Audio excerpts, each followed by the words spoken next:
Hey, and welcome back to another video. So the Nokia 6.1 is a mid-range Nokia smartphone from 2018, and it was the successor to the really successful Nokia 6, which was HMD Global's first entry into the Android market.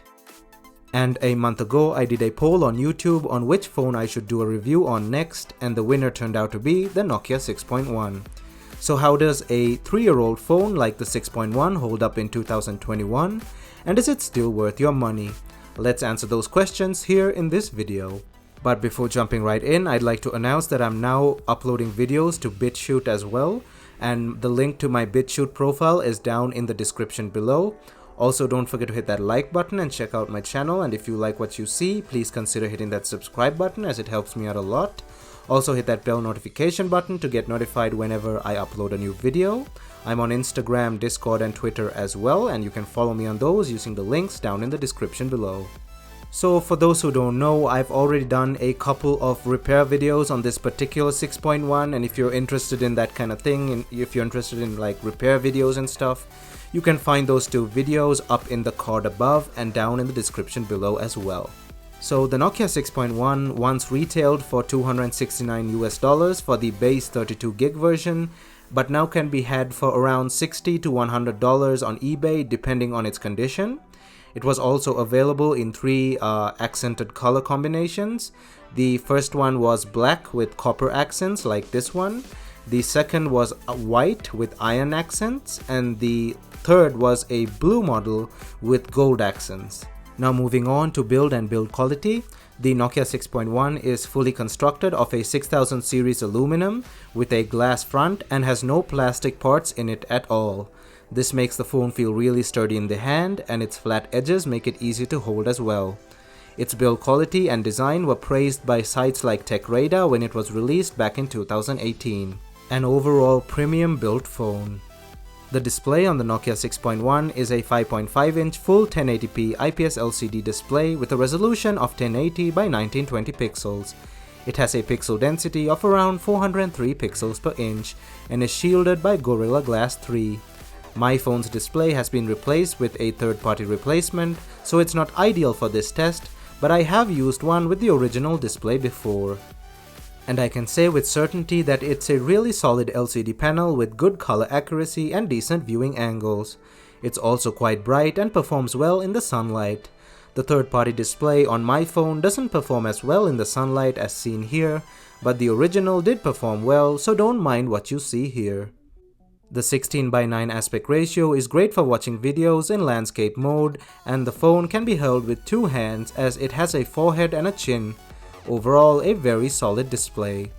The Nokia 6.1 is a part of the Android One program and one of Nokia's first Android One offerings alongside the Nokia 7 Plus and the Nokia 8 Sirocco. Android One means it's a 100% stock Android experience with zero bloatware and will receive major software updates for at least 2 years and security updates for up to 3 years from the year of release, meaning the 2018 release date of the Nokia 6.1. The Android One program also means that the phone gets updates faster than other manufacturers as the updates come straight from Google themselves. Meaning if there is a security breach, your phone will receive a security patch way before the other manufacturers do. The Android One program is considered to be the successor to Google's Nexus lineup of devices. The Nokia 6.1 was first launched in China with Android 7.1.1 Nougat and now runs Android 10, which will probably be its final update. As of 2021, the phone still receives security patches. These security patches might continue until the end of 2022, but I cannot confirm that. Running on Android 10, the Nokia 6.1 works just fine. Apps open fast and multitasking works really well. The interface is very smooth and the phone does not slow down too much when the memory is full. The interface is easy to navigate as with any stock Android experience, and its simple gestures and animations add to the quickness and ease of use. And in case you were wondering, the Nokia 6.1 can still perfectly game without stutter or frame drops. Here's some gameplay from Call of Duty Mobile, and as you can see, it runs just fine as with many other titles. You can skip ahead to the time in the stamp if you do not wish to see all the gameplay.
Behind all this performance is what lies under the hood, which is an octa-core Qualcomm Snapdragon 630 clocked in at 2.2 GHz and is based on a 14nm process. It has a micro SD expansion slot built into the SIM card tray, and the 32GB storage option like this one has 3GB of RAM, while the 64GB storage option has 4GB of RAM. So now we move on to the most less than pleasing part about the Nokia 6.1, its camera. Kind of a surprising statement about a Nokia phone, as Nokias were once known for their excellent camera quality. However, this is not an example of that. To put it simply, the camera is below average, even by 2018 standards. Exposure issues, lack of a proper dynamic range, issues with varying lighting conditions, and many more. The camera is a 16MP f2.0 aperture wide-angle shooter with Zeiss optics and a dual LED dual-tone flash. It can also shoot video at 4K and 1080p, however they are both limited to 30 FPS. So here are some samples from the rear camera, and as you can see, properly lit photos look fine. However, when you take a closer look, you can see that the darker colors, like the dark green trees here, are underexposed and look almost black. It does this consistently with other darker colors as well. It also has issues focusing on darker colors in bright scenes, and has trouble autofocusing in general, and has to be manually focused at times.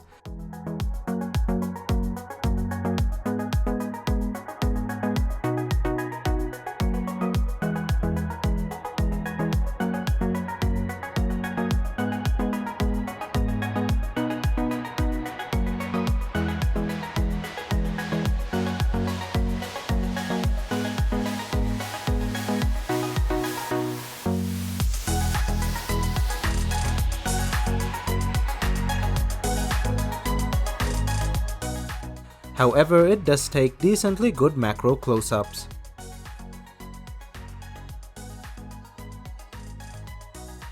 The video quality looks okay when viewed on its own display, however once copied to a PC it looks like hot pixelated garbage.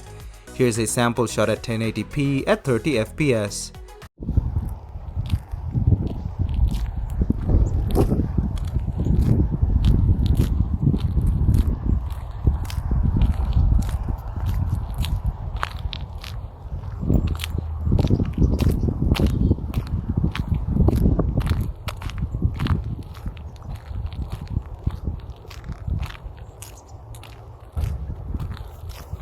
The 120 FPS slow motion is even worse, and I don't know why they even included it, as it records at 480p only.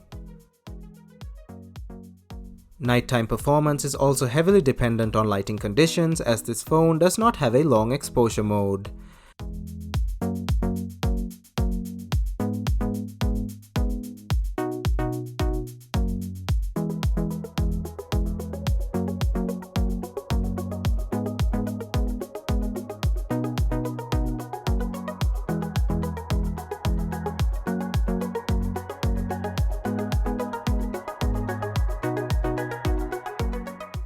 Nighttime video also has an issue where it has trouble getting into focus in darker areas. It will only focus properly in brightly lit areas.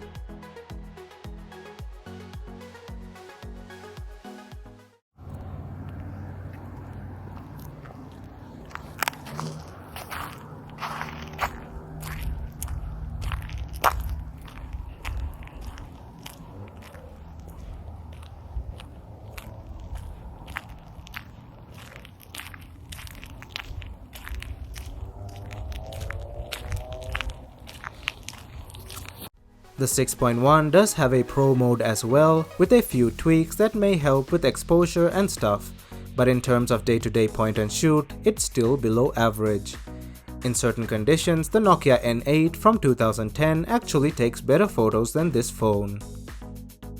The front camera is an 8MP shooter with an f2.0 aperture and is pretty decent and will get the job done for day-to-day selfies and video.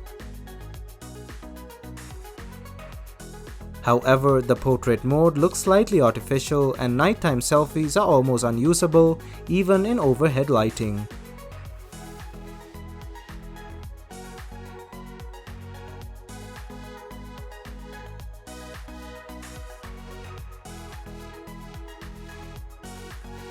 The front cam can shoot video at 1080p at 30 fps, but I did get complaints from people who I video called that the video feed looked dark and hideous in certain darker lighting conditions. Sadly, this camera performance could only be compared to a lower mid-ranged phone from 2020, and I believe there are better options if the camera does matter to you a lot. Sadly, that's also not the end to this phone's troubles. The rear-mounted fingerprint scanner also is a huge disappointment. It's decently fast when it works, but 90% of the time it will take 2 or more tries or not work at all, depending on how sweaty your hands are.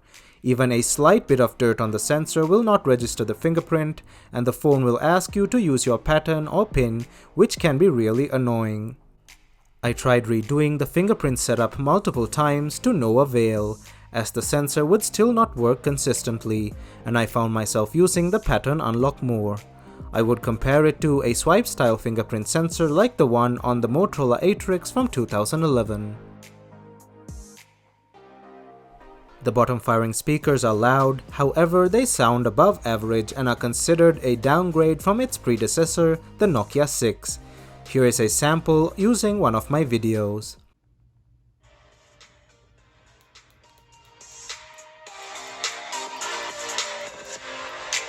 Hey, and welcome back to another video.